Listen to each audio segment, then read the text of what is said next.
Sophie, first of all, congratulations. You are a new millionaire. I am a new millionaire. Not for long. Taxes are coming up soon, but I am a millionaire. You are right.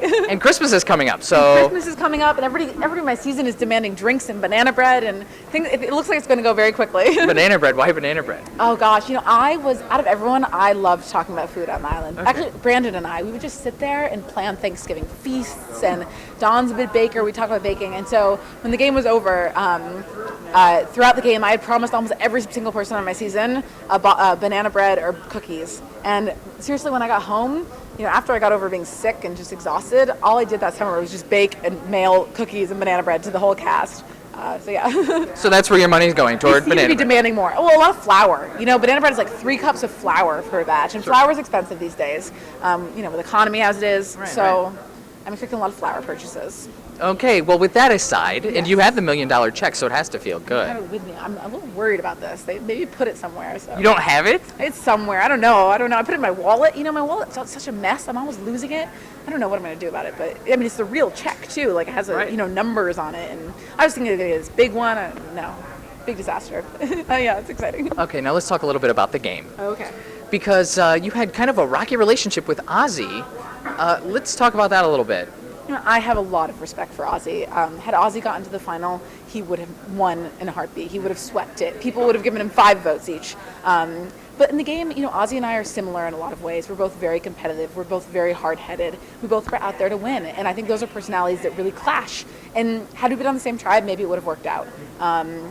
But since the game, Ozzy and I have hung out. We're friends. The day that he got voted out, I said to him, Ozzy, you're going tonight, I'm voting you out. And so we kind of just talked. We tried to talk like, you're done, let's just talk outside the game. And we both acknowledged that we didn't get along in the game, but that we would probably get along outside the game, and we have. So, but yeah, during the game, Ozzy and I, things were not, things were not pretty. And it seemed the same with Cochran, because he felt like you wanted to chop his head off.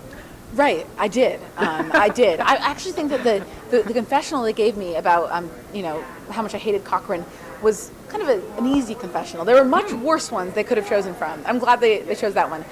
Cochran's also someone who, he does not thrive on Survivor. That is not his, that is not his place. And so Cochran is much easier to take outside the game.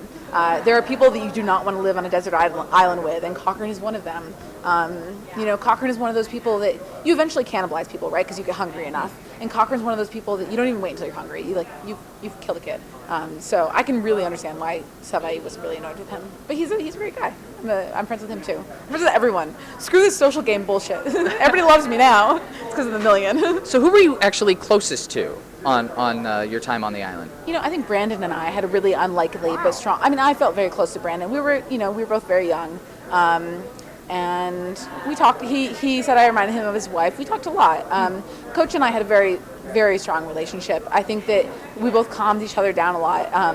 We were kind of on the same page regarding strategy, and that's evidenced by that we've always voted together.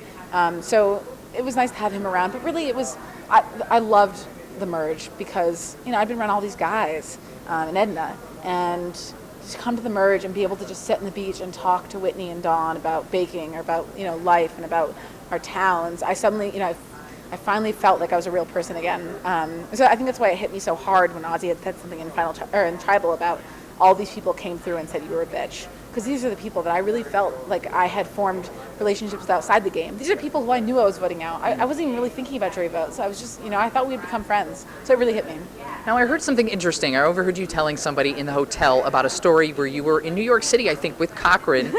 If you want to talk about that a little bit, because I do think it's kind of interesting. So this has happened to me many times. Okay. Where Cochran comes to New York a lot, and my mom lives in D.C., so I visited her, and I'll see Cochran, and we'll go out to lunch or something. It's happened so many times where someone comes up to us and says, oh my God, you're Cochran from Survivor, and he does this little fake blushing thing. Oh yeah, I am. It's just something kind of awkward, right, and endearing. And then they look at me and they say, oh my God, he's from Survivor. Will you take a picture of us? And they don't even recognize me. They're looking right past me, and I just smile. Of course I will. And I take their camera and I take their photo and I let them walk away. I don't get recognized at all, but it's nice. Does it bother you at all? No, I didn't. I think my motivations for going on the show were to win the $1 million. Sure. I did that. I'm finding this a little overwhelming. I think being recognized by people, and I know people come up to Cochran and say, I hate you. I don't think I can take that, Yeah, I don't think anybody here has said they hated you at all tonight. Well, that's very nice of them. Yeah, I'm big fans. I mean, Ozzy, Coach, Albert, they're all great guys. I feel like I haven't praised them enough in these interviews. I want them all to come back and so I can say, I love them all. I should be a more gracious winner. Now, if you were to play again, would you change anything about the way you had played? Right, you have to. You have to, because suddenly people know who you are. They know your game. It's a whole different ball game.